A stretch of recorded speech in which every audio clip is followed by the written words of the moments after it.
Sí, Laura, sí te escuchamos. Ok, yo no sé por qué no veo la presentación de Jess. Ah, ok, ya, estaba cargando en mi computador, lo siento. Bueno, buenas noches. Nosotros somos el primer grupo de exposiciones. Vamos a hablar acerca de los anticuerpos, los antígenos. Y de las personas que vamos a hablar somos, pues, Ronald, Natalia, Andrea, Jessica, María Natalia y, pues, quien les habla, yo, Laura. Entonces, podemos empezar.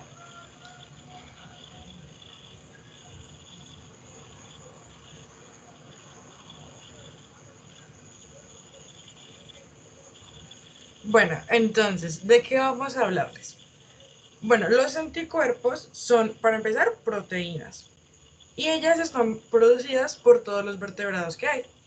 Se producen en respuesta a una exposición a cuerpos o estructuras extrañas que entran al organismo, que van a ser conocidos como los antígenos. Los anticuerpos son muy diversos y son específicos y tienen una gran capacidad para reconocer a estas estructuras que son los antígenos. Los antígenos son las sustancias que generan cuerpos ajenos, cuerpos extraños y patológicos que son reconocidos por estos anticuerpos. De acuerdo. Aparte de los anticuerpos, hay otras moléculas capaces de unirse a los antígenos. Estas moléculas son las moléculas de complejo principal de histocompatibilidad, o MHC, y los receptores del linfocito T para el antígeno. Ellos son capaces de unirse a los antígenos y lo hacen de diferentes, o sea, con medio de diferentes especificidades, y ahorita vamos a hablar en una tabla. Los linfocitos B son los encargados de producir los anticuerpos y lo hacen de dos formas. Pueden producir anticuerpos que están unidos a sus membranas o pueden producir anticuerpos que se van a segregar por medio de, bueno, y van a estar en el moco, en la sangre o en el tejido intersticial. De las tres moléculas que les mencioné, la MHC y los receptores del linfocito para el antígeno, los anticuerpos de estos tres son los más, ¿cómo decirlo? Los más eficaces y eficientes. Y esto se debe a que tienen un espectro muy amplio de estructuras antigénicas. Eso significa que pueden reconocer una gran variedad de estructuras y aparte de eso pueden discriminar bastante entre un antígeno y otro. Y eso es lo que lo hace tan eficiente. Aparte, tienen una unión a este antígeno bastante fuerte, que pues eso les da ventaja. Cuando un antígeno está en el cuerpo, van a ocurrir ciertos pasos para eliminarlo. Entonces, el primero es que el anticuerpo de la membrana que está en el linfocito B reconoce el antígeno circulante y activa al linfocito B, convirtiéndolo en una célula plasmática, ¿cierto? Y esta se va a encargar de secretar anticuerpos al plasma, que son el segundo tipo de anticuerpo que hay, al moco o al líquido intersticial. Estos anticuerpos se van a unir al antígeno y los van a eliminar con ayuda de otras células, como son las células fagocíticas y los eosinófilos. Aparte de esto, esta activación, esta segregación de Laura, anticuerpos espera, va... qué Dime, pena interrumpirte. ¿Me puedes dime. repetir, porfa, el primer paso para eliminar el antígeno? Ok, entonces el antígeno entra al organismo. El antígeno está en el organismo y el receptor que hay en el linfocito B, que es un anticuerpo receptor de antígeno, lo reconoce. Se da cuenta de que hay algo mal en el organismo. Y lo que hace es activar a este linfocito B. Lo que hace es que lo convierte en una célula plasmática y ella tiene la capacidad de liberar en la sangre, específicamente en el plasma, en el moco y en el líquido intersticial, los segundos tipos de anticuerpos que van a ser los que van a actuar sobre el antígeno. Entonces, el primer paso es ser capaz de reconocer que hay un antígeno o algo malo en el cuerpo y que se une el receptor en el linfocito B. Y después se van a secretar otros anticuerpos que se van a unir al antígeno y lo van a eliminar con ayuda de células fagocíticas y con eosinófilos. ¿Sí me entendiste? Sí, Laura, perfecto, muchas gracias. Ok. Vale. Ay, no, espera, Jess, no lo pases. Todavía nos faltan pasos. Bueno, gracias. Aparte de eso, los anticuerpos no solo se encargan de neutralizar los microbios, sino que también son capaces de activar el sistema de complemento y la opsonización para que sea más eficiente la eliminación de estos antígenos. Y por medio del sistema inmunoinnato hacen que las células infectadas con estos antígenos puedan hacer lisis. Cuando la sangre o el plasma, que es donde se ubican normalmente los antígenos, tiende a formar coágulos, el anticuerpo deja de estar en ellas y pasa al suero. El suero no tiene los factores de coagulación para formar los coágulos, pero sí tiene las proteínas del plasma, lo que le permite subsistir correctamente al anticuerpo. Así que cuando hay anticuerpos en el suero unidos a antígenos, se llama antisuero. Entonces ya puedes pasarla ahora sí, gracias. Vale, esta tabla va a ser como un súper resumen de lo que vamos a hablar en toda la exposición y es muy útil y la van a ir entendiendo poco a poco. Aquí lo más importante que vamos a resaltar es la columna, que se llama naturaleza del antígeno que puede unirse, y la unión y el desprendimiento. La inmunoglobulina es literalmente el anticuerpo, ese es el otro nombre que reciben los anticuerpos. Y aquí están las moléculas de MHC, que como les dije son las moléculas de complejo principal de histocompatibilidad, y los receptores para el linfocito T.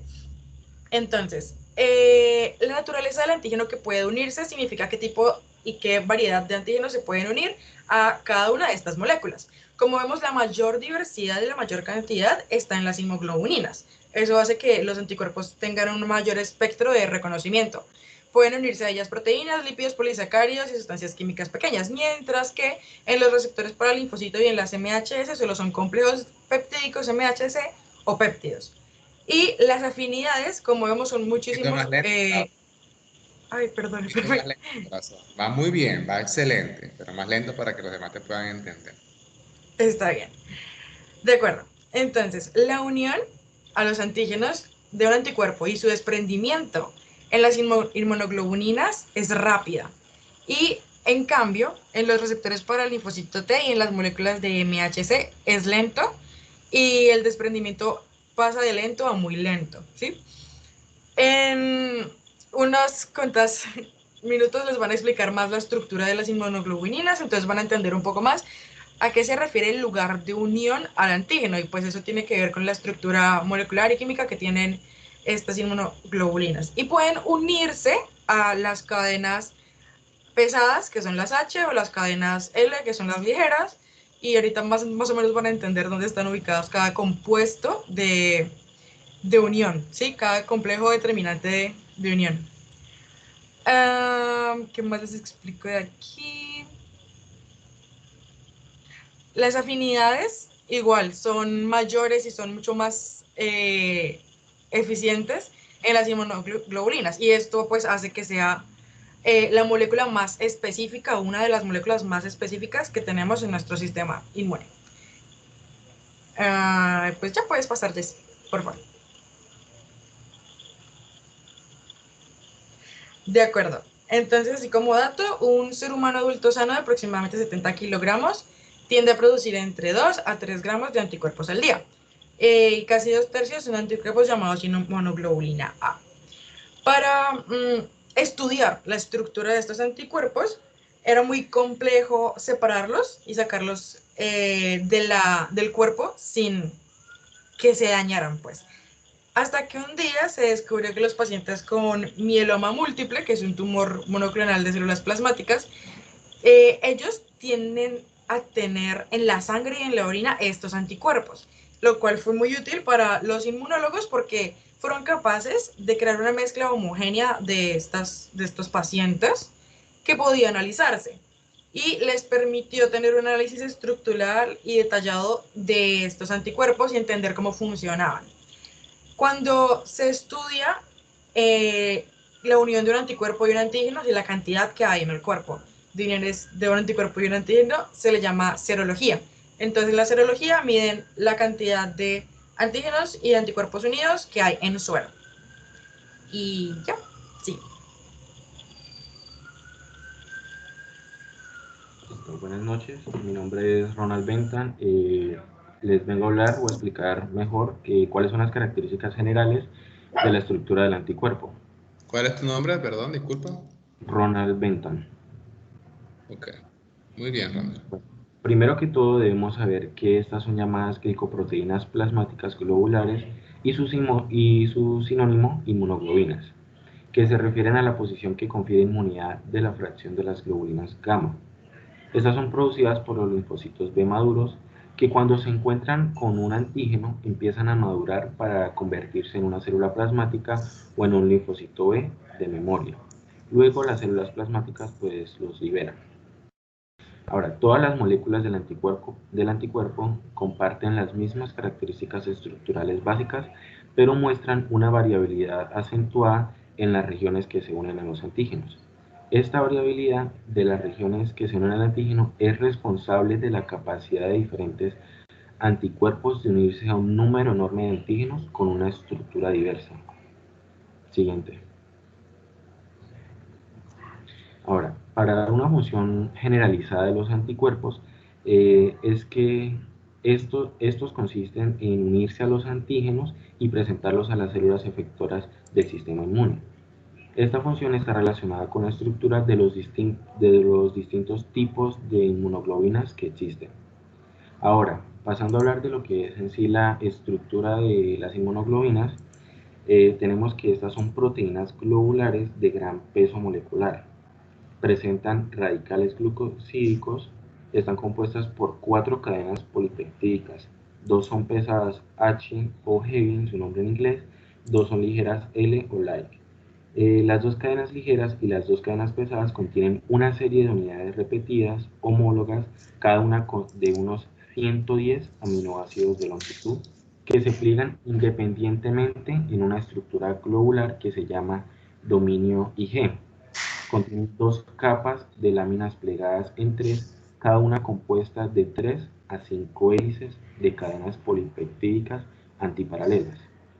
Contiene además fuentes disulfuro, una entre las cadenas L y H y 2 entre las cadenas H. Siguiente, por favor. Ahora, pasando a hablar de las cadenas H y L, estas cadenas pesadas y ligeras, como ya lo había dicho, constan de regiones amino terminales variables o V que participan en el reconocimiento del antígeno y de regiones carboxilo terminales constantes o C. Entonces, el dominio variable V e hipervariable es el responsable de reconocer el antígeno y unirse a él, ya que ahí se encuentra el parátopo, que este es el lugar específico de unión del anticuerpo al epítopo de su antígeno correspondiente. Pertenece a la región variable de la molécula del anticuerpo o del receptor del linfocito B. Se llama así porque sus secuencias de aminoácidos varían entre anticuerpos producidos por diferentes clones de los linfocitos B. En cuanto al dominio constante, o C, interactúan con otras moléculas efectoras y células del sistema inmunitario, y por tanto median la mayoría de las funciones biológicas de los anticuerpos. Están separadas de las zonas de unión del antígeno y no participan en el reconocimiento del mismo. Consta además este anticuerpo de un dominio FAB, que es el fragmento de unión antígeno, una región del anticuerpo que se une a los antígenos. Está compuesto por un dominio constante y uno variable de cada una de las cadenas de inmunidad pesada y ligera. Y por último tenemos el fragmento cristalizable, que es la región de la cola de un anticuerpo que interactúa con los receptores de la superficie celular llamados receptores Fc y algunas proteínas del sistema de complemento. Esta propiedad permite que los anticuerpos activen el sistema inmunológico. Siguiente. Ya para terminar, tenemos lo que son las cadenas pesadas H y las L, que son las pesadas y las ligeras. En cuanto a las cadenas pesadas, existen 5 tipos, que son la alfa, delta, epsilon, gamma y la M. Bueno, en estas regiones, la región V está compuesta de un dominio de inmunoglobina y la región C está compuesta de 3 o 4 dominios de inmunoglobina. La región V de esta cadena, o VH, y la región V adyacente de una cadena ligera, o VL, forman una zona de unión al antígeno. Existen en 2 formas diferentes en los extremos carboxilos terminales. Una forma de cadena pesada ancla los anticuerpos en las membranas plasmáticas de los linfocitos B y la otra forma solo se encuentra en anticuerpos secretados. En cuanto a las cadenas ligeras, en los anticuerpos existen dos tipos de cadenas ligeras, la lambda y la kappa. Se compone de una región V de dominio de IG y una región C de dominio de IG. Las regiones C de las cadenas ligeras no participan en las funciones efectoras ni se unen directamente a las membranas celulares. Y en cuanto a la imagen que vemos ahí, esta estructura es una molécula de inmunoglobulina G humana revelada por cristalografía de rayos X. En este diagrama de cintas de una molécula de inmunoglobulina G secretada, las cadenas pesadas están coloreadas de azul y rojo, y las cadenas ligeras de color verde. Y por último, los glúcidos se muestran en color gris. Gracias. Excelente, Ronald.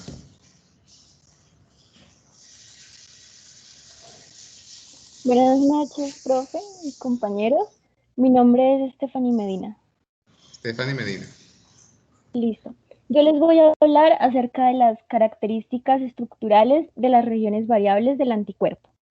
Entonces, tenemos que la mayoría de las diferencias en la secuencia y la variabilidad entre diferentes anticuerpos se limitan a, primero, 3 secuencias cortas en la región V de la cadena pesada y segundo, 3 secuencias en la región V de la cadena ligera. Cuando yo me refiero a regiones V, como lo decía mi compañero, me refiero a regiones aminoterminales variables. Entonces, estas secuencias, o sea, las 3 de la cadena ligera y las 3 de la cadena pesada, también se conocen como segmentos o regiones hipervariables y corresponden entonces a 3 asas que sobresalen y conectan hebras de láminas beta que componen los dominios V o los dominios variables de las cadenas pesada y ligera de IG o del anticuerpo. Cada una de estas regiones o segmentos hipervariables tienen 10 aminoácidos de longitud. ¿La puedes pasar, por favor?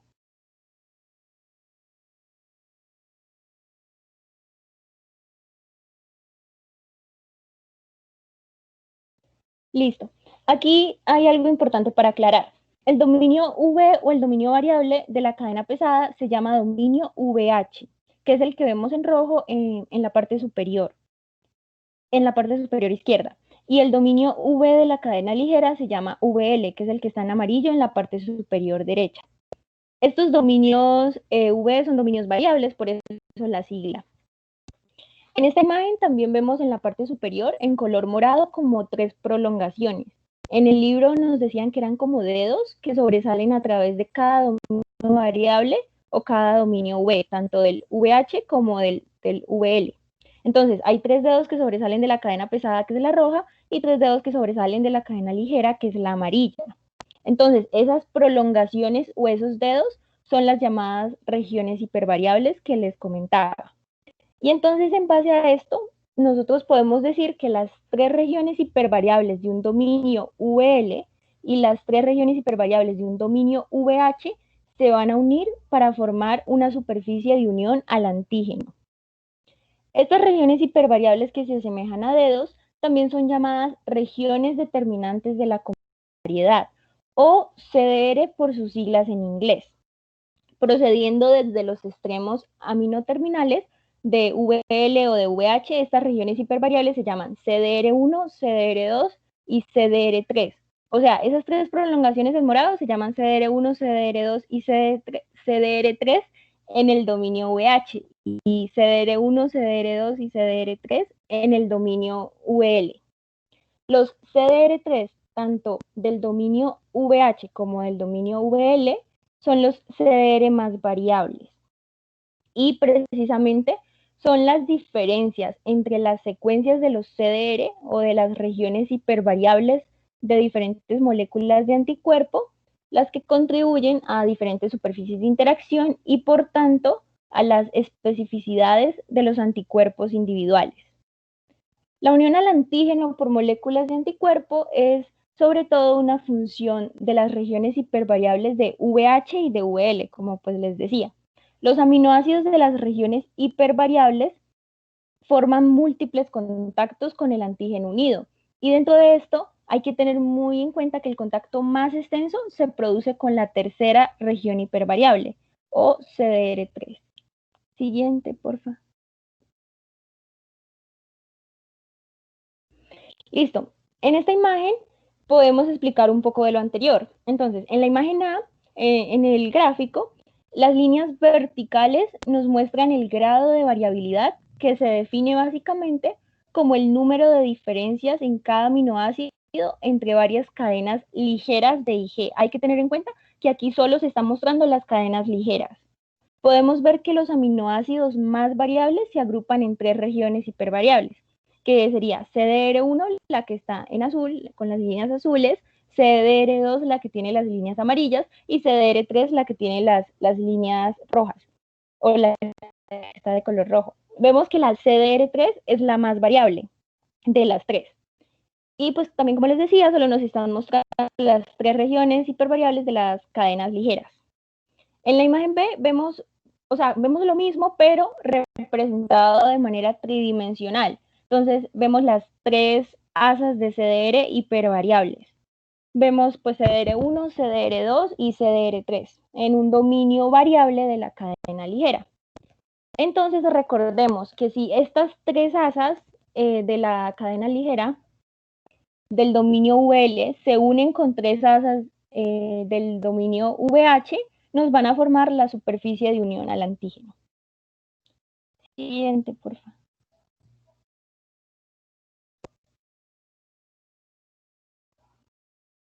Listo. Las características estructurales de las regiones constantes del anticuerpo. Las moléculas de anticuerpo pueden dividirse en distintas clases y subclases, según diferencias en las estructuras de las regiones C de su cadena pesada. Las regiones C son las regiones carboxilo terminales constantes o simplemente se conocen como regiones constantes. Las clases de moléculas de anticuerpos se llaman isotipos, que vemos en la fila de la izquierda, ¿sí? Entonces, como podemos ver en la tabla, son IgA, IgD, IgE, ¿la puedes pasar? IgG y IgM, y la puedes devolver. Es que no me cupo la imagen. Entonces, en los seres humanos, los isotipos IgA y IgG pueden subdividirse a su vez en subtipos, que serían los de la segunda fila. Entonces, para IgA, por ejemplo, tenemos los subtipos IgA1 y IgA2. En IgG tenemos los subtipos IgG1, IgG2, IgG3 y IgG4. Entonces, las cadenas pesadas, que si nos ubicamos en la segunda fila dice cadena H significa pues cadena pesada. Entonces, las cadenas pesadas se designan por la letra griega del alfabeto correspondiente al isotipo del anticuerpo. Entonces, digamos, la IgA1 contiene cadenas pesadas alfa 1, la IgA2 tiene cadenas pesadas alfa 2, la IgD tiene cadenas pesadas delta, y pues así sucesivamente pues con todos. Diferentes isotipos y subtipos de anticuerpos realizan diferentes funciones efectoras. Esto se da básicamente porque la mayoría de las funciones efectoras de los anticuerpos están mediadas por la unión de regiones C o regiones constantes de la cadena pesada a receptores para el FC, que como ya nos habían dicho, es el fragmento cristalizable o región FC, que es la región de la cola de un anticuerpo que interactúa con los receptores de la superficie celular. Entonces, como los isotipos y los subtipos de anticuerpo difieren en sus regiones C, por tanto van a diferenciarse en aquello a lo que se unen y en las funciones efectoras que realizan. Entonces tenemos, por ejemplo, vemos aquí en esta tabla la función de los diferentes isotipos. Entonces, IgA, tenemos que, como función, la inmunidad de mucosas. Para IgD tenemos la función de receptor para el antígeno del linfocito B virgen. Para IgE tenemos como función la defensa contra parásitos helmintos y la hipersensibilidad inmediata. ¿La puedes pasar?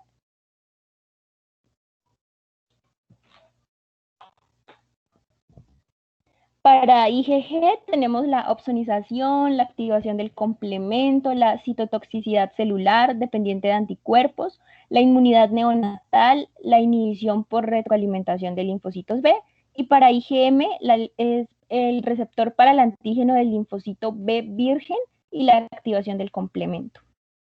¿La puedes pasar?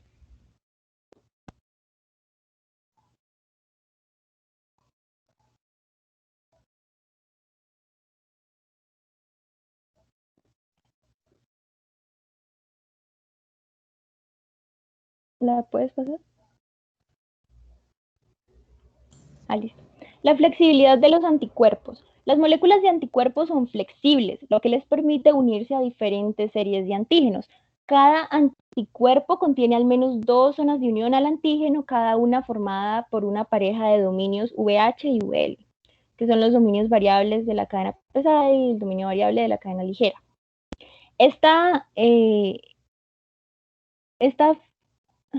Muchas moléculas de IG o del anticuerpo pueden orientar estas zonas de unión para de esta manera poder engancharse a la vez dos moléculas de antígeno en una superficie plana, como lo observamos en la figura que pues ya voy a explicar a continuación.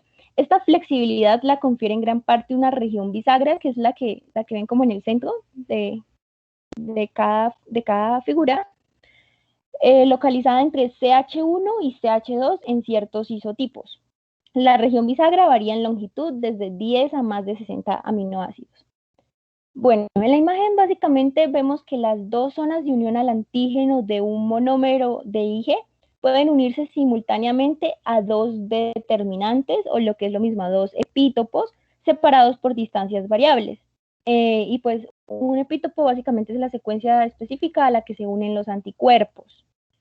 En la parte de la figura, en la parte A, se muestra una molécula de IG unida a dos determinantes o dos epítopos muy separados en una superficie celular.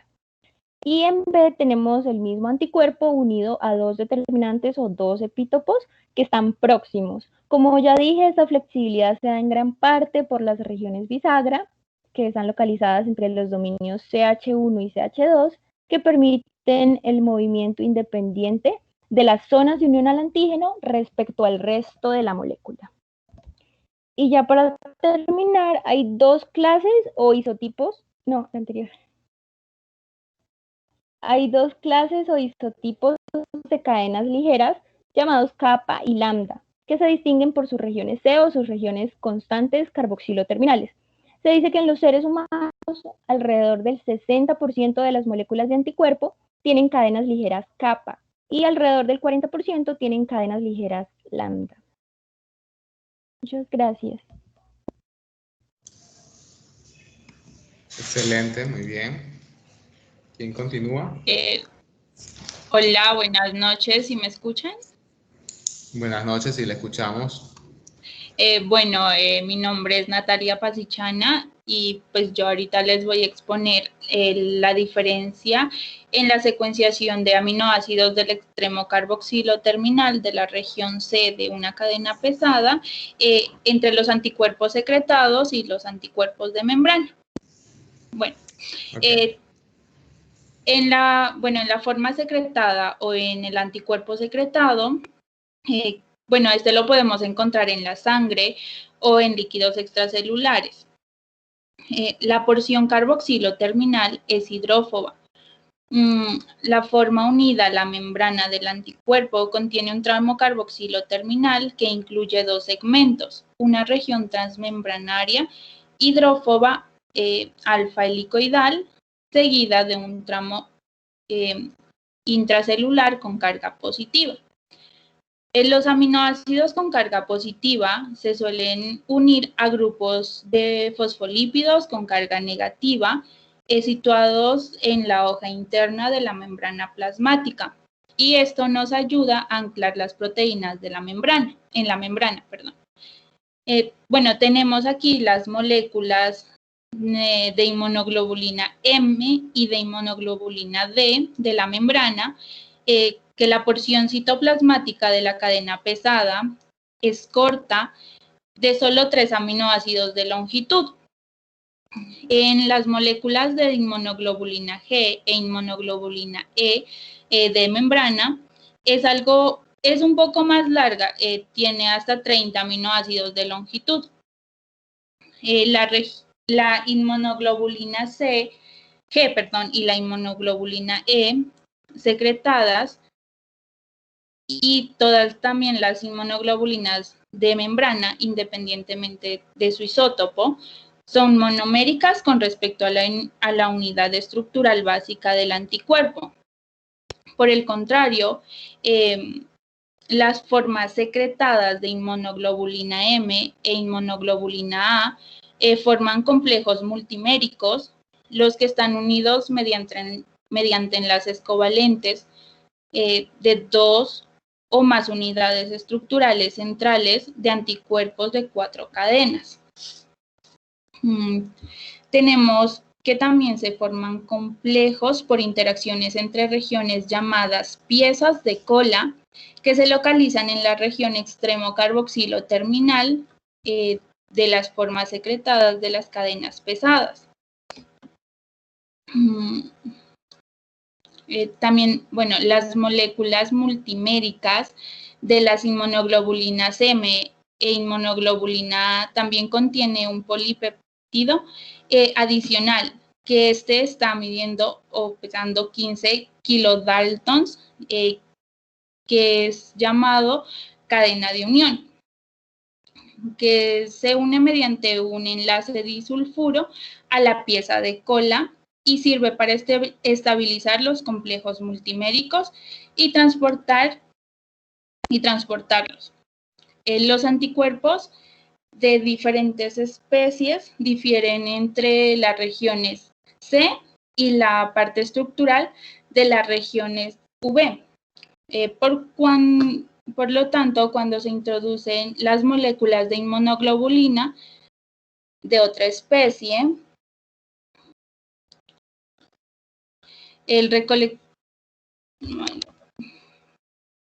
receptor considera extrañas y pues da una respuesta inmunitaria que sintetizan los anticuerpos en gran medida contra la región C de la inmunoglobulina introducida. Bueno, también hay diferencias de secuencias más pequeñas entre los anticuerpos procedentes de diferentes sujetos, incluso de las mismas especies. Siguiente, por favor. Bueno, cuando el anticuerpo puede reconocer una variante polimórfica que se encuentra en un sujeto de una especie y a estos variantes se le denominan halotipos. Y al anticuerpo se reconoce un determinante halotipo, se le llama anticuerpo antihalotípico. Bueno, las variantes de las regiones UV del anticuerpo de los CDR y estos constituyen los idiotipos de los anticuerpos. Por lo tanto, un anticuerpo que reconoce algún receptor de CDR de otro anticuerpo se le llama antidiotípico. Listo, siguiente.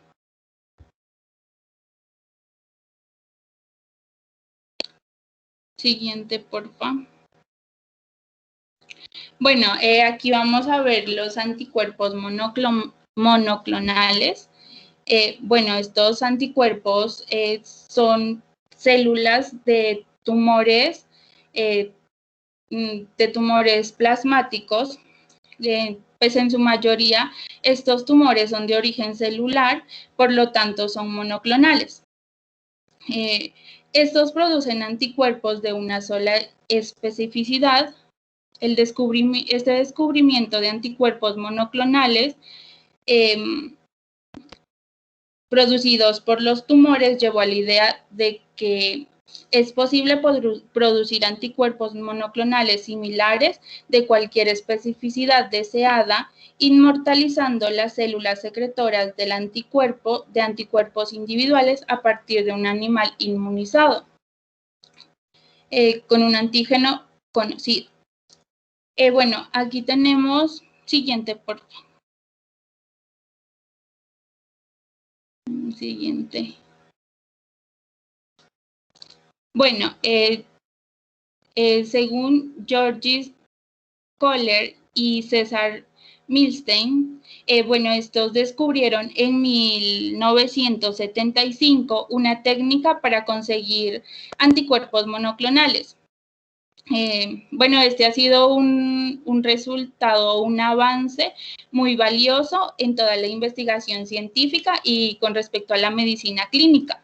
Vamos a explicar un poquito en qué consiste esta investigación o bueno, esta técnica. Bueno, este es un procedimiento que se fusionan las células esplénicas de un ratón inmunizado con un antígeno o mezclas de antígenos conocidos, con una línea celular de mielomas que carecen de una enzima mediante el uso de sustancias químicas, como el polietilenglicol, que pueden facilitar la fusión de membranas plasmáticas y la formación de células híbridas que conservan muchos cromosomas de las parejas de fusión. La pareja de mieloma usada es una que no secreta su propia inmunoglobulina. Bueno, estas células híbridas... Sí, ahorita Venezuela está fuera. O sea, solo es como... Pero es que Colombia también tiene unos putas muros gigantes. Teams. Cuerpo. ¿Sigo? Unas por Zoom, otras por Meet, otras por Teams. Hola. Pero qué vergüenza.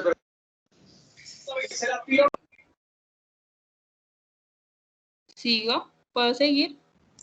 Yo creo que ya. Sigue. Sí, creo que ya.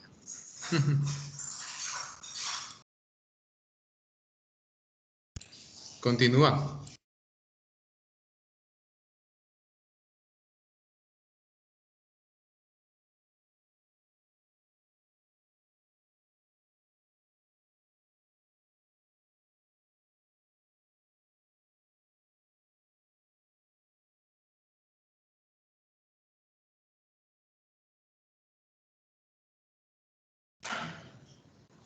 No hay audio.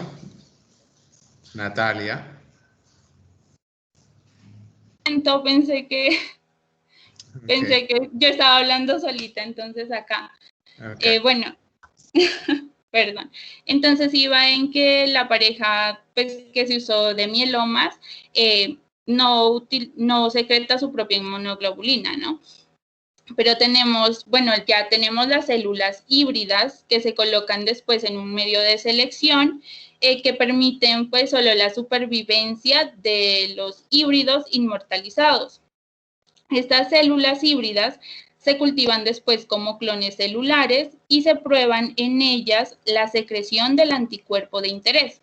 Bueno, luego seguimos que, en el medio que seleccionamos se incluye hipoxantina, aminopterina y timidina. Y este se llama, por tanto, un medio HAT. También tenemos dos vías de purinas en la mayoría de las células, una de novo que precisa el tetrahidrofolato y una vía de rescate que usa la enzima hipoxantina. Natalia, disculpa un momentico que te interrumpa. Ajá, sí, dígame. Lo que pasa es que ya hemos comentado varias veces mieloma múltiple. Yo quiero que alguno de los del grupo me defina qué es un mieloma múltiple. ¿Qué es el mieloma múltiple? Cualquiera, tranquilo. Todos ustedes lo saben. Si lo están nombrando, tuvieron que haberlo investigado. Sí, pero no me... Profe, ¿ese no es un tipo de cáncer? Sí, es un tumor de células malignas. Es un tumor maligno de células plasmáticas. Sí, señor. Entonces por ahí dijeron que cuando el linfocito B se activaba, se convertía en una célula plasmática, ¿cierto? Sí. Perdón. Justamente el mieloma múltiple es un tumor maligno de células plasmáticas. Y la presencia de plasmocitos en la médula ósea es lo que da el diagnóstico. ¿Ok?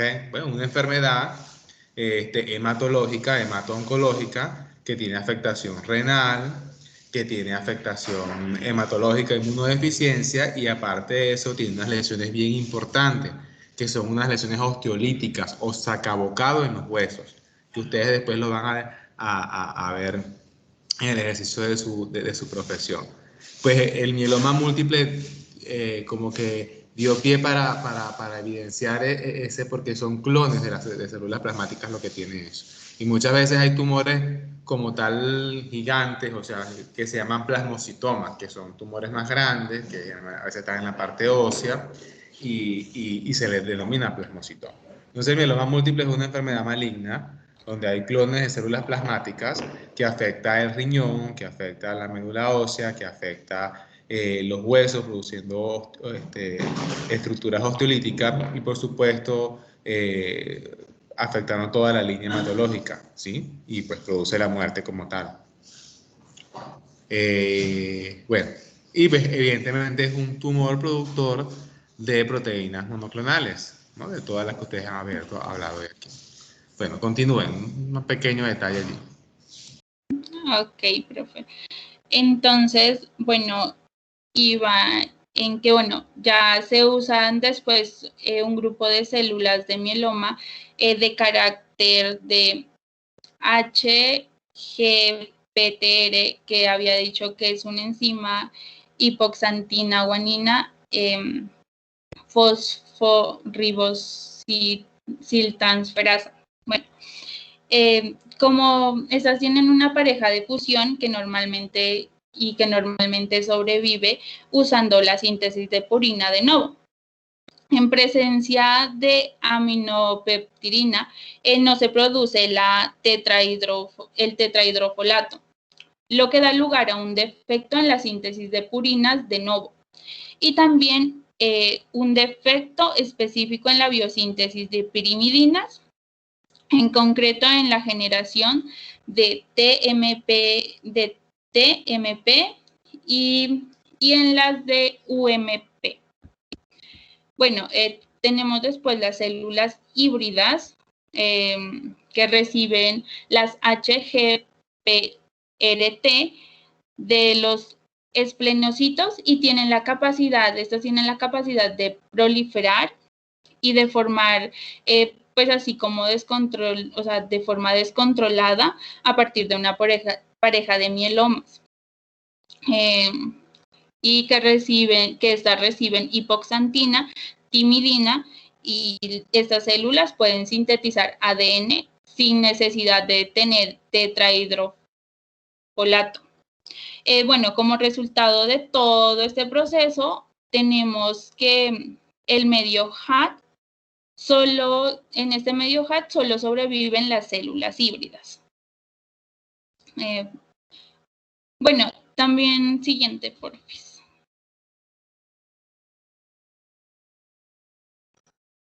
Siguiente.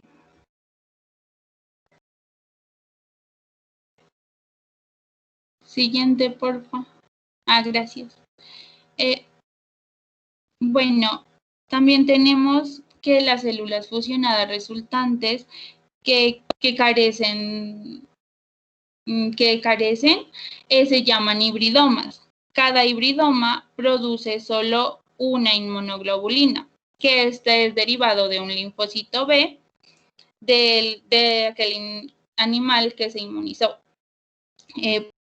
Bueno, también de estos clones que se realizó en el proceso, que son llamados anticuerpos monoclonales, cada uno es específico frente a un epitopo, que un epitopo es frente a un enlace del antígeno usado para inmunizar al animal.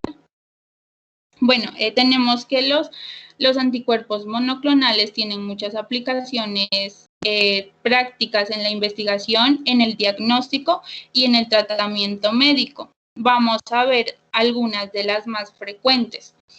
Bueno, primero tenemos la identificación de marcadores fenotípicos de tipos celulares particulares.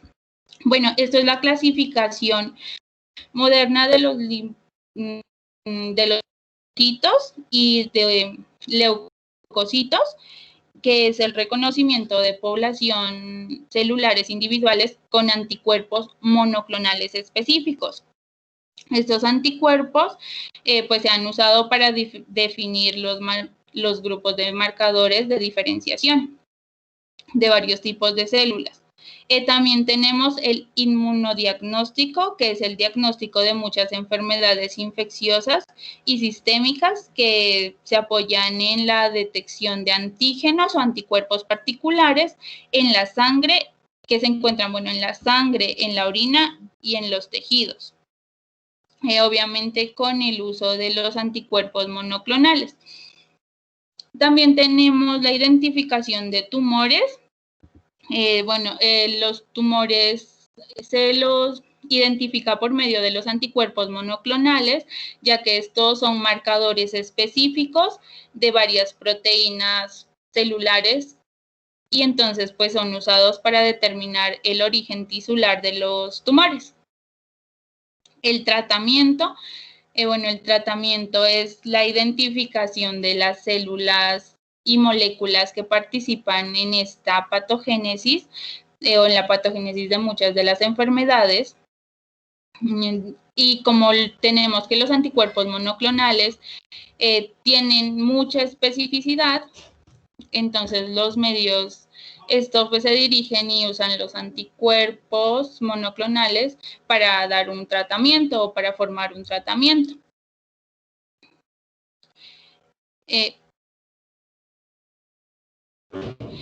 Tenemos como ejemplos como los anticuerpos contra la citocinasa factor de necrosis tumoral, como en sus siglas es TNF. Este es usado para tratar la artritis reumatoidea.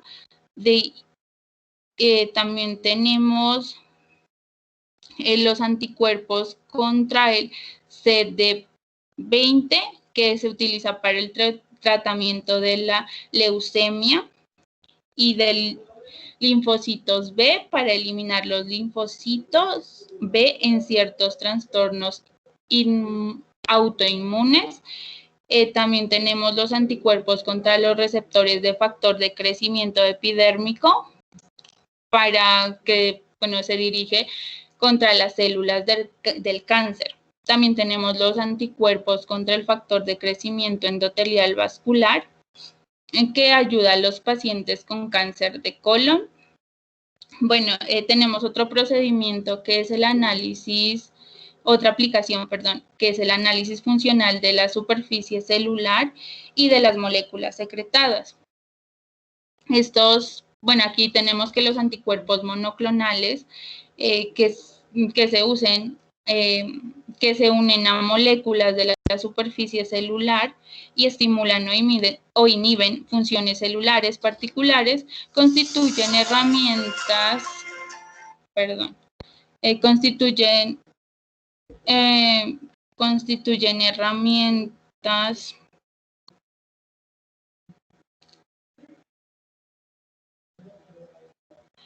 que son valiosas para definir la función de moléculas de superficie, como los receptores para los antígenos.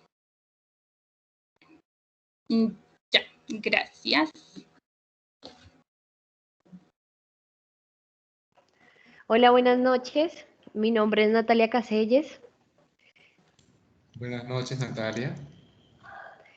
Yo les vengo a hablar sobre la síntesis, ensamblaje y expresión de moléculas de inmunoglobulina. Natalia, ¿tienes el micrófono prendido? Ya. Bueno, Sí, ya. tenemos que las cadenas pesadas y ligeras de las inmunoglobulinas, como las que son secretadas y de membrana, se sintetizan en los ribosomas que se encuentran unidos a la membrana del retículo endoplasmático rugoso. El plegado adecuado de las cadenas pesadas con las cadenas ligeras están regulados por proteínas residentes en este organelo que se llaman chaperonas, y también tenemos otras proteínas como la calnexina y la VIP, que es una proteína ligadora y su nombre viene de sus siglas en inglés. Ellas se unen a los polipéptidos de inmunoglobulina recién sintetizados y se aseguran que su retención o envío hacia su degradación. a no ser que se plieguen adecuadamente y se ensamblen en moléculas completas de inmunoglobulina. La unión entre la cadena pesada y la ligera se da a través de un enlace covalente que se estabiliza con la formación de enlaces disulfuro. Y por último punto tendríamos el aparato de Golgi, que al liberarse las proteínas que se encargan como de revisar que tengan un buen plegamiento, esto se dirige al aparato de Golgi, a sus cisternas, donde sabemos que sufre pues una modificación en los glúcidos.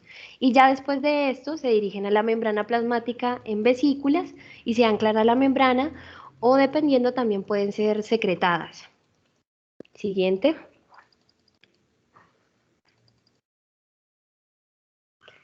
Bueno, la maduración de los linfocitos B. Como vemos en la imagen, la principal célula que tenemos es la célula troncal hematopoyética. Pero en la vida del linfocito B, la primera célula en la línea de este que se produce es el prelinfocito B. Este prelinfocito sintetiza la forma de cadena pesada. Estas cadenas pesadas se asocian a proteínas llamadas sustitutos de cadenas ligeras para formar el receptor del prelinfocito B. Entonces,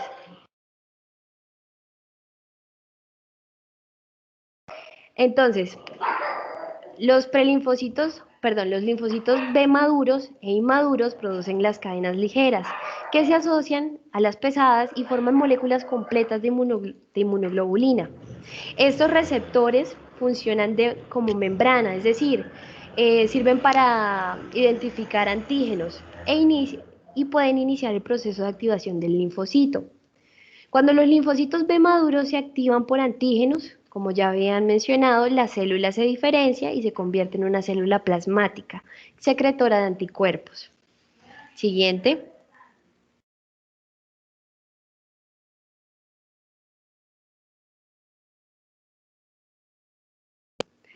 Y bueno, la semivida de los anticuerpos. Es muy importante saber que es una medida de cuánto tiempo permanecen estos anticuerpos en la sangre tras ser secretados. Y la semivida es el tiempo medio antes de que el número de moléculas de anticuerpos se reduzca a la mitad. La inmunoglobulina E tiene una semivida muy corta, aproximadamente unos 2 días en la circulación. La inmunoglobulina tipo A de 3 días, la tipo M de 4 días y la inmunoglobulina tipo G, que es circulante, tiene una semivida de unos 21 a 28 días. Esta inmunoglobulina se ha aprovechado para inyectar ciertas proteínas y todo con fines terapéuticos. Siguiente.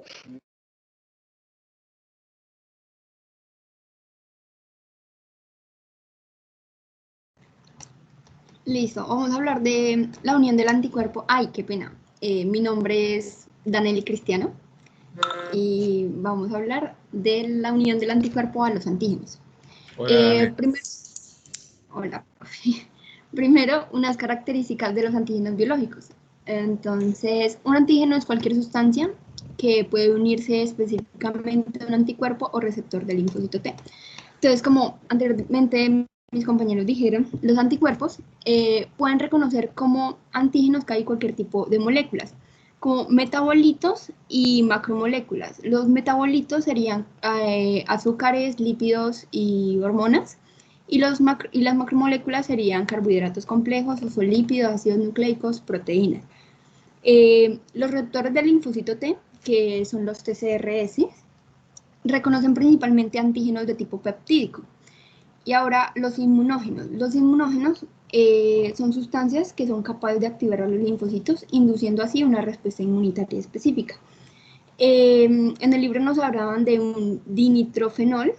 El dinitrofenol, este se puede unir a los anticuerpos y son por lo tanto antígenos, pero no puede activar a los linfocitos T, por lo tanto no sería un inmunógeno. Y también nos hablan de un complejo, el complejo aptenotransportador, que este actúa como un inmunógeno. Entonces vamos a hablarlo primero por separado. Los aptenos son las moléculas pequeñas que son antigénicas, no son inmunogénicas. Inmunógenas, ok, perdón. Y los transportadores, o también llamados carrier, son las moléculas grandes con las que se conjuga. Y pues así forman el complejo aptenotransportador. El determinante o epítopo es cualquier anticuerpo que se une a una sustancia o porción de la macromolécula. Es como una porción donde se une este anticuerpo al antígeno, ¿sí?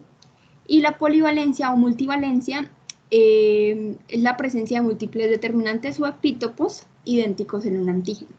Entonces, en la siguiente diapositiva les voy a explicar como gráficamente. Jessie, please. Listo.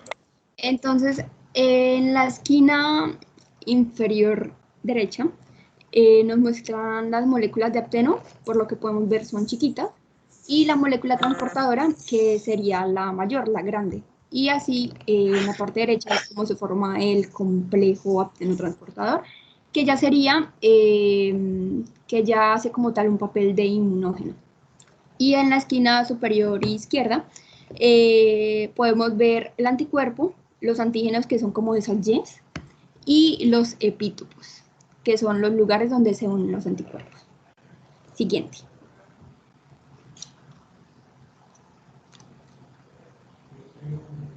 Listo.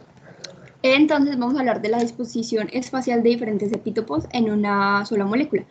Esos son, bueno, se habla de unos epítopos que están colapsados, no colapsados y de efectos alostéricos. Entonces, los no colapsados son cuando los epítopos se encuentran separados y se pueden unir dos o más anticuerpos sin que haya interferencia entre sí. Cuando se dice que están colapsados es porque esos epítopos se encuentran juntos y va a haber una interferencia estérica entre la unión del primer anticuerpo y el segundo. Y por último, los efectos alostéricos es cuando la unión de un anticuerpo modifica el antígeno en su forma tridimensional, influyendo de forma positiva o negativa en la unión a un segundo anticuerpo. A esto se le llama también estorbo alostérico. Ahora, tipos de epítopos. Están los epítopos o determinantes, que son lineales, tridimensionales y neoantigénicos. Entonces, empezamos por los tridimensionales. Los tridimensionales son los mismos conformacionales, que se encuentran en la imagen al costado izquierdo. Esos tridimensionales son formados por aminoácidos que no tienen una secuencia. Por lo tanto, se yuxtaponen en la proteína plegada. Los lineales son formados por varios aminoácidos adyacentes. Los epítopos son formados por varios aminoácidos adyacentes y generalmente son inaccesibles. Solo aparecen cuando esa proteína está desnaturalizada. Y los determinantes neoantigénicos, lo que pasa acá es que se da una modificación a la estructura de la proteína, produciendo así como unos nuevos epítopos que pueden ser reconocidos por anticuerpos específicos, o sea, se forman nuevos epítopos. Siguiente.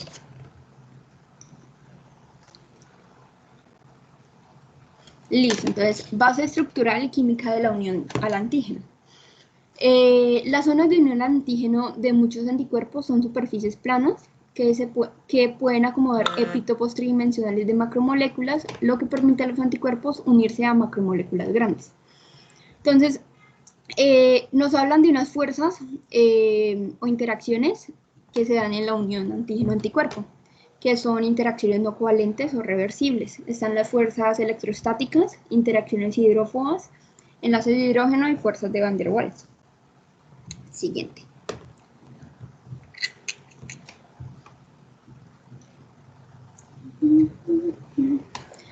Listo. Nos hablan de una afinidad y una avidez. La afinidad es la fuerza de unión entre una zona combinatoria de un anticuerpo y un epítopo del antígeno. Esa se define como una constante de disociación, que sería la KD, y esta indica la facilidad con la que se separa el complejo antígeno-anticuerpo. Y si hay una KD pequeña, la afinidad será mucho mayor de la interacción. La afinidad de la interacción será mucho mayor. Y de la avidez es que es la fuerza global de la unión y es mucho mayor que la afinidad de cualquier lugar de unión al antígeno aislado. En la imagen de la izquierda podemos ver que hay una valencia de interacción monovalente, bivalente y polivalente. Monovalente hace referencia a que el antígeno solo está unido a un como anticuerpo, se puede decir, y la avidez de la interacción sería baja. Cuando está bivalente, que está unido a 2, ya sería alta, y cuando es polivalente, como puede verse en la imagen, se forma como tal una red, ya es muy alta esta avidez de la interacción. Siguiente. Listo. Luego nos hablan de un complejo antígeno-anticuerpo. Entonces, esto sucede cuando hay antígenos aumentados, cuando hay anticuerpos aumentados y cuando están en una como zona de equilibrio. Empezamos por la equivalencia. Esta es cuando los anticuerpos o antígenos están como en la misma concentración, se puede decir, y esa es la imagen de la mitad, forman una red entre sí. Cuando los antígenos están aumentados, sería en la imagen derecha, se llama zona de acceso a antígenos y las macromoléculas de antígenos libres desplazan al antígenos unidos al anticuerpo. Lo que sucede aquí es que hay demasiados antígenos y pocos anticuerpos. Por lo tanto, los anticuerpos van a estar llenos y los antígenos pues no van a tener, bueno, los anticuerpos no se van a unir como a todos los antígenos, si me hago entender. Y por último, los anticuerpos aumentados, a eso se le llama una zona de exceso de anticuerpos, que sería los de la imagen izquierda, y es cuando los anticuerpos están aumentados, cabe destacar, y hay pocos antígenos, entonces van a haber pues anticuerpos que no estén como ligados a un antígeno. Y ya, siguiente.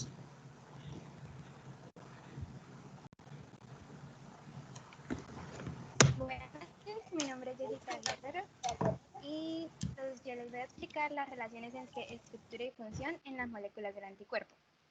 Entonces, las características estructurales de los anticuerpos son aquellas que nos van a dar a estos la capacidad de reconocer antígenos y su correcto funcionamiento efector. Buenas noches, ¿está hablando Jessica Guerrero? Sí, señor. No, hola Jessica, ¿cómo estás? Muy bien. Bueno, en primer lugar, vamos a tener las características relacionadas con el reconocimiento al antígeno. Entonces, los anticuerpos reconocen de forma muy específica antígenos con afinidades variables. Esto lo van a hacer con ayuda de unas características que van a permitir dicho reconocimiento. Cabe destacar que ese reconocimiento se va a observar en la región variable o hipervariable, que es esa que observamos allí arribita en la imagen. Bueno, esto va a tener como 3 aspectos importantes. El primero es la especificidad. Los anticuerpos son muy específicos con los antígenos, hasta con pequeñas diferencias de la estructura química. Entonces, un ejemplo con lo relacionado a lo que hemos hablado es que hay un experimento que demostró que un anticuerpo producido en respuesta a un antígeno en específico solo iba a actuar respecto a este y no con otros que tuvieran una estructura similar, o sea, que fueran isómeros, porque estos iban a tener el benceno en otra posición. Esta especificidad se aplica al reconocimiento de todas las células de las moléculas. Entonces, otro ejemplo podría ser que los anticuerpos pueden distinguir los determinantes proteínicos que tienen, pues, los antígenos sin que varíen. En sí, pues esto es necesario para que los anticuerpos generados como respuesta a un microbio en específico no reaccionen con moléculas propias solo porque éstas sean similares. Aquí va a haber algo que se llama reacción cruzada. Esto es cuando un anticuerpo producido contra un antígeno específico se va a unir a uno diferente con estructura relacionada. Esto es muy importante porque eso nos va a servir como base de ciertas enfermedades inmunitarias. El segundo aspecto que tenemos es la diversidad.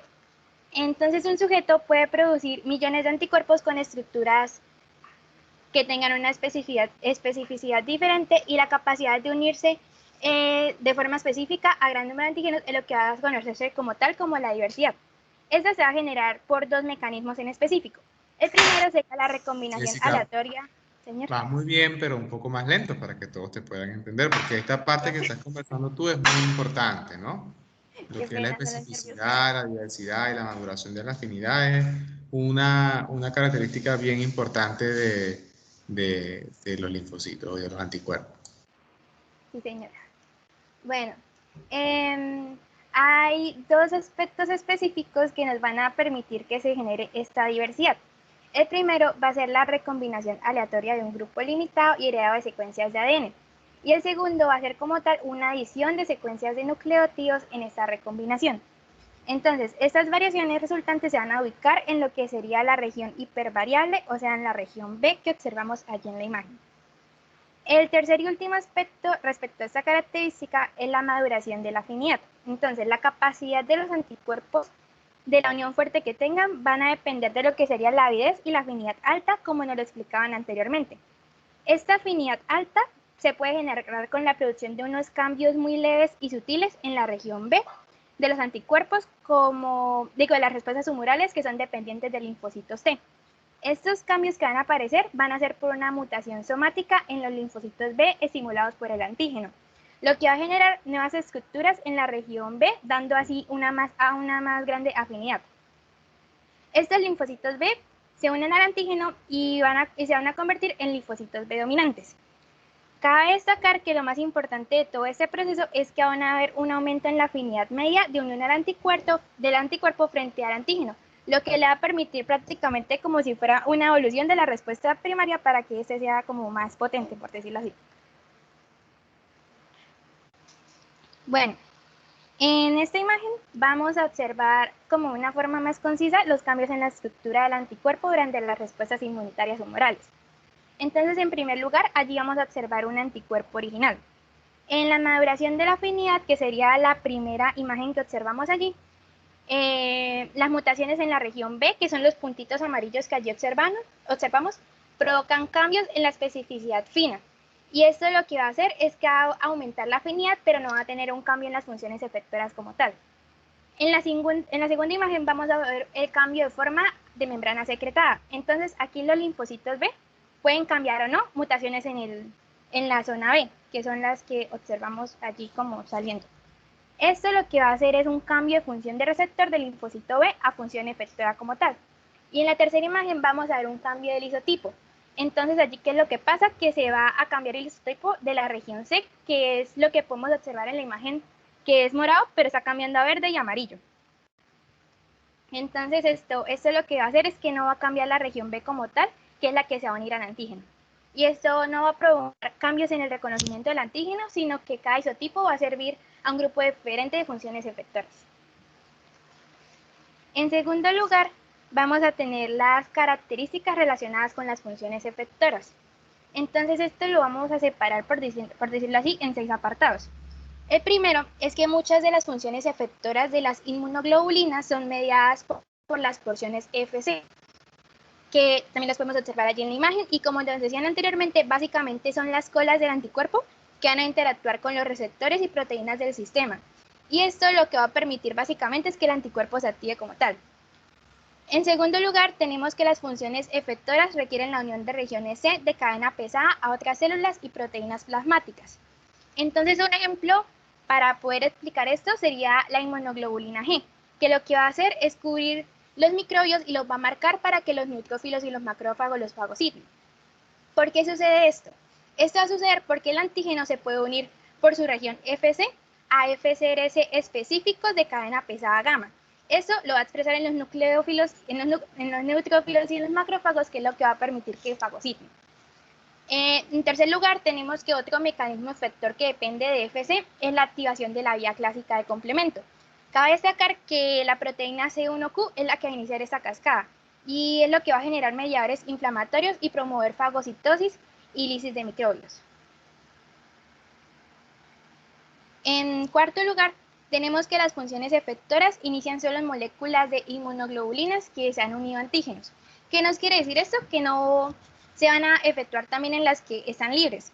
Entonces esto va a ocurrir porque es necesaria la unión de 2 o más porciones Fc a sistemas efectores, porque esto lo que va a hacer es que va a asegurar que las funciones se dirijan específicamente a eliminar el antígeno reconocido y no que los anticuerpos que están libres desencadenen otras respuestas que no queremos en ese momento. En quinto lugar, tenemos que los cambios en isótopos de anticuerpos en la respuesta humoral van a influir en la respuesta para erradicar el antígeno. Entonces, después de la estimulación por un antígeno, un clon de linfocitos B va a producir anticuerpos con distintos isótopos, pero con idénticos dominios B. Para recordar, allí está la imagen para no perdernos. O sea que esto nos va a decir que van a tener idéntica especificidad. Los linfocitos B vírgenes producen inmunoglobulina M y inmunoglobulina D, que van a actuar como receptores de membrana de antígenos. Cuando estos se activan, sufren un cambio de isótopo. Allí lo que va a hacer es que va a cambiar la región C y el isótopo como tal. Y eso lo que va a hacer es que el linfocito B original puede originar otros subtipos que van a ser más capaces y más eficaces para eliminar el antígeno. Y ya por último, tenemos que las regiones C de cadena pesada de los anticuerpos van a determinar también la distribución tisular de las moléculas de este. Entonces esto es cuando se activa el linfocito B, que va a perder expresión del anticuerpo unido a membrana y un aumento más de la proteína secretada. Entonces un ejemplo podría ser la inmunoglobulina G, que esta protege infecciones al recién nacido que son transmitidas por la madre durante la gestación. Entonces esto va a estar mediado prácticamente por la FcRC, que va a ser la responsable de darle una larga semilla al anticuerpo para que pueda cumplir la función. Muchas gracias. Gracias por la atención, espero que todo haya quedado muy bien entendido. Cualquier duda, nos avisan.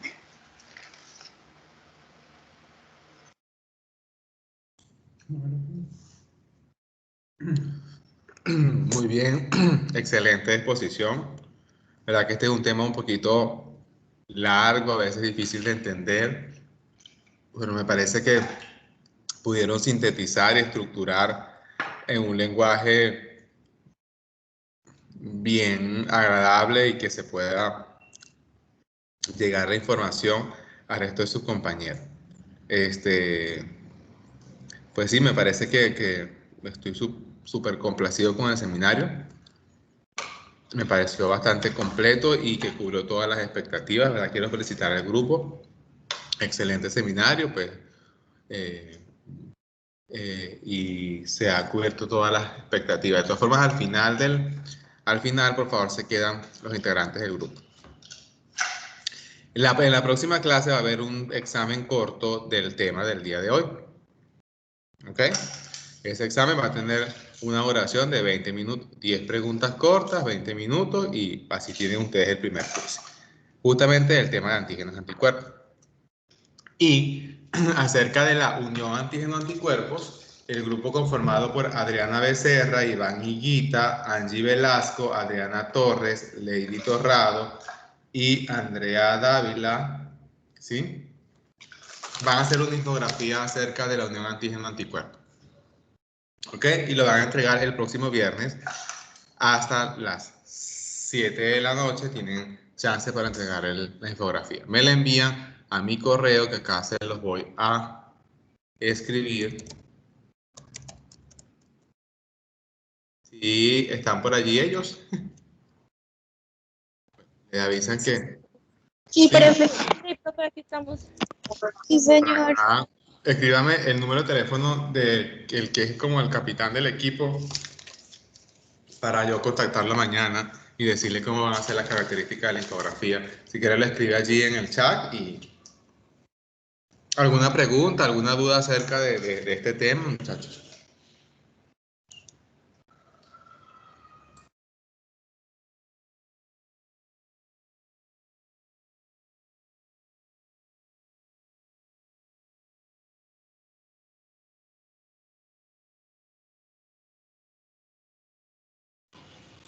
Gracias, Andrea.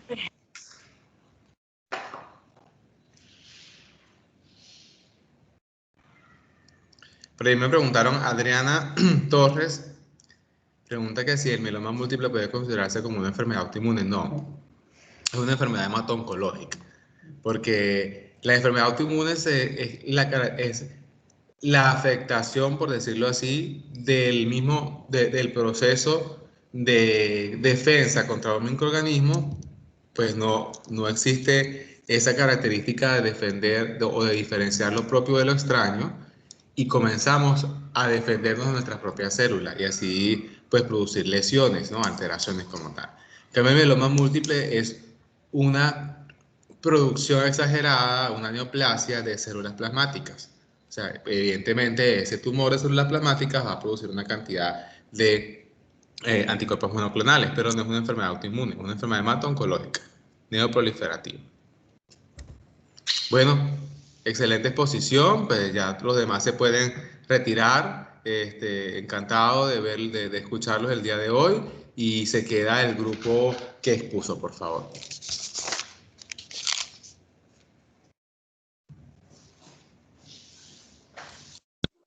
Gracias, profe, que pasó buena noche. Igual, gracias. Tienen que celebrar el triunfo. No sé cuántos goles fueron. Por acá se escuchaba una cantidad de goles, no sé cuántos. Gracias, Buenas noches. Estaba pendiente, simplemente quería saber quién estaba viendo el juego. No, profe, no lo estaba viendo. Yo estaba poniendo solo que escuchaba cada gol.